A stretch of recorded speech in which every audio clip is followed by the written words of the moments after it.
अभी बजे हैं सुबह के 3 और मैं जा रही हूँ अपने दरवाजे की नीचे गेट की सफाई करने के लिए। सुबह 3 बजे मैं इसलिए उठी हूँ क्योंकि अष्टमी का दिन है और आज मुझे पूजा मेरी है बहुत ज़्यादा। तो मैं जा रही हूँ लहर की देवी वहाँ पे, क्योंकि 3 बजे इसीलिए मैं उठी थी कि प्रसाद बना के और मैं माता रानी को लहर की देवी पे ही चढ़ाऊँगी। जब मुझे ये सौभाग्य मिला है कि मैं माता के दरबार में सुबह जा रही हूँ, मेरे पड़ोस में भाभी जी हैं तो उन्होंने मुझसे कहा कि चलोगी, तो मैंने भी हाँ कर दिया, क्योंकि ऐसे मौके छोड़ने नहीं चाहिए कभी भी।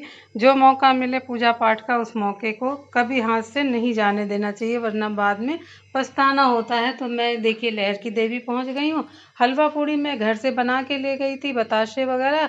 वहाँ से मैंने नारियल और फूल वगैरह लिए और ये माता रानी के मंदिर में मैं पहुँच गई। तो यहाँ पे मैंने माता रानी को नारियल और हलवा पूड़ी बताशा ये सब चढ़ाया और उनकी मैंने आराधना की, उन पे जल वगैरह अर्पण किया और लौट आई। लौटने के बाद मैंने घर के लिए भी एक नारियल लिया और चुनरी ली। चुनरी मैंने 2 ली थी, एक वहीं मैया को मैंने चढ़ा दी और दूसरी चुनरी मैं अपने घर को ले आई और यहाँ पे मैं अपनी माता रानी महागौरी को चढ़ाऊँगी, क्योंकि अष्टमी के दिन माँ गौरी का दिन रहता है। तो इनमें सुहाग की सामग्री, चुनरी और ये सब मैं पहले दिन भी चढ़ा चुकी थी, मगर आज के दिन भी मैं ये चुनरी, छोटी सी चुनरी मैं लेके आई। तो इसमें एक मेरी किताब है, उसमें मैया गौरी के चित्र पे मैंने अर्पित कर दिया। और जो हमारी बड़ी पीतल की हैं उन पे तो मैं पहले दिन चढ़ा चुकी थी सारा सुहाग का सामान और मैया के जितना भी चुनरी है सारा कुछ मैं पहले दिन चढ़ा चुकी। तो इसलिए आज मैं अपनी ये गौरी मैया को जो मैंने बिठाल रखी है पूजा पे, इनको मैंने चुनरी चढ़ा दी और जो गुड़हल का एक फूल था वो मैंने रख दिया, दीपक जला दिया और ये नारियल मैं लहर की देवी से लेके आई थी, तो इसको मैंने माता रानी के आगे समर्पित कर दिया, रख दिया।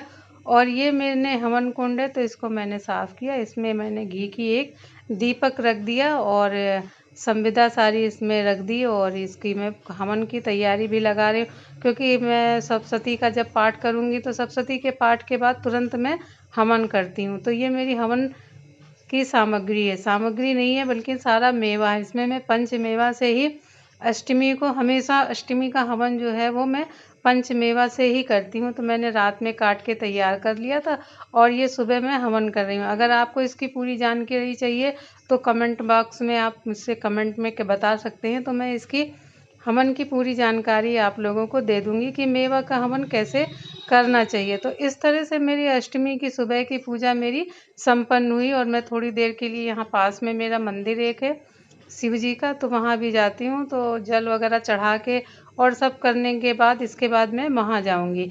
तो ये मेरी माता रानी की जो पूजा आराधना है और उनका आवाहन है, तो ये सब मैं कर रही हूँ। मैया से मैं यही विनती कर रही हूँ कि हे माता, हमेशा अपने चरणों में लगाए रहना, पूजा पाठ में मैं लगी रहूँ, कभी मेरा मन इधर उधर विचलित ना हो। और अगर आपकी कृपा बनी रहेगी तो हमेशा मेरा मन पूजा पाठ में लगा रहेगा और मैं इसी तरह से आपकी आराधना करती रहूँगी। तो इस तरह से मेरी आज अष्टमी की पूजा का क्रम सुबह 3 बजे रात से शुरू हो चुका है और मैं अभी पूजा पाठ में लगी हुई हूँ। लगातार करते मुझे करीब 9 बज जाता है। सारी पूजा का जो क्रम रहता है, थोड़ी हवन वगैरह भी करते हैं, सप्तशती का पाठ होता है, इसलिए थोड़ी बढ़ जाती है पूजा। तो ये मेरी पूजा, अष्टमी की पूजा संपन्न हो गई और मैं पूजा करने के बाद आरती करूँगी। उसके बाद मुझे कीर्तन में भी जाना है, तो कीर्तन के लिए अभी मेरे घर के भी बहुत सारे काम डले हुए हैं, तो मैं अब उन घर के कामों को पूरा अपना व्यवस्थित करूँगी। घर भी सुबह 3 बजे इतनी साफ़ सफाई नहीं हो पाती, सिर्फ मैं मंदिर का कमरा जो है उसकी सफाई करती हूँ और थोड़ा बरामदा और बाहर इतना ही साफ़ करके और मैं चली जाती हूँ और सब जगह झाड़ू लगाती हूँ। फिर उसके बाद मैं ये देखिए हवन में मैं ये भोग जो हलवा पूड़ी बताशे का है, ये हवन कुंड में डाल रहे हैं। कहते हैं अग्नि को जो हम समर्पित करते हैं वो सीधे देवताओं तक पहुंचता है, तो कोई भी भोग प्रसाद हो उसे अग्नि को आप ज़रूर समर्पित करें, ये सभी के लिए अच्छा रहता है। और ये अब मैं तैयार हो गई। आज मेरा सारा दिन सिर्फ काम में ही निकल गया, मुझे ज़रा सा भी रेस्ट नहीं मिला, मैं बहुत थक सी गई हूँ। मगर कहते नहीं, हवन वगैरह में जा या कीर्तन में जाने से अपने आप में अच्छा लगता है, इसलिए मैं तैयार हो गई नहा के।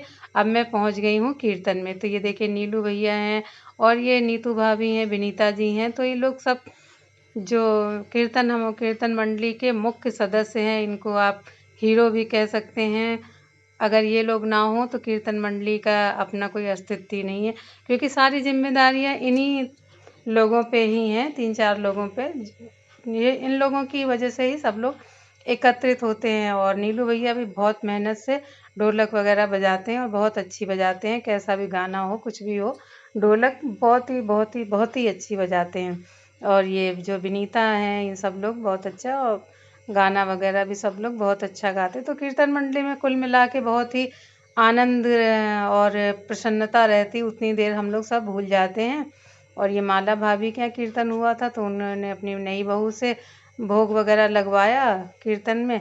और ये मनोरमा भाभी के यहाँ कीर्तन हुआ, उनके यहाँ का ये है, तो सारी मंडली मनोरमा भाभी के यहाँ। ये मैं अलग अलग ब्लॉक हैं, मगर मैं एक ही में सब लोगों को इसलिए दिखा रही हूँ कि अलग अलग आप लोग भी बोर हो जाएंगे, और एक ब्लॉक में होने से आपको पूरा मज़ा भी आएगा देखने में। तो ये विनीता जी मेरे बगल देखिए कैसे चिलबिला रही हैं, ये बहुत ही अच्छी हैं, हमेशा खुश और प्रसन्न रहने वाली हैं।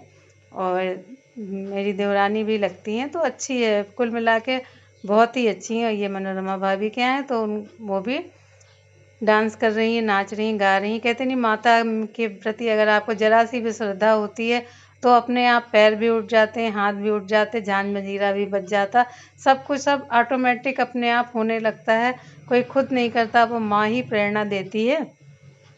और ये अष्टमी के दिन चुनरी चढ़ाई जा रही है, और ये भजन हमारे पड़ोस में है, रमणी जी उनके यहाँ हुआ, तो ये उनके यहाँ कीर्तन मंडली है, जो सब लोग वहाँ हम लोग पहुँच गए। जो हमारी कीर्तन मंडली है, तो वो ही कीर्तन मंडली का एक पूरा ग्रुप बना हुआ है, तो सूचना मिल जाती है, जितनी सदस्या हैं तो सब लोग वहीं पे पहुँच जाते हैं। और नीलू भैया भी आ जाते हैं, ये नौकरी में है मगर फिर भी थोड़ा सा समय निकाल के आ जाते हैं, क्योंकि इनकी ढोलक की बात ही अलग रहती है। इनके ढोलक बजाने से एक अलग ही माहौल खुशनुमा बन जाता है, बहुत ही सबको आनंद आता। और ये चुनरी विनीता जी ने चढ़ाई है अष्टमी के दिन, और इस तरह से धीरे धीरे करके क्रम चलता गया, और ये अष्टमी का दिन और मेरा सारा दिन बस ऐसे ही व्यतीत हुआ। अब ये आरती हो रही है, तो ए सुनीता ब्लॉग को आप लोग इसी तरह देखते रहिए, सब्सक्राइब करते रहिए और पूरा आनंद उठाइए, जिससे मुझे भी, मेरे में कोई कमी हो या कुछ हो तो आप कमेंट बॉक्स में ज़रूर बताइए। जय माता दी।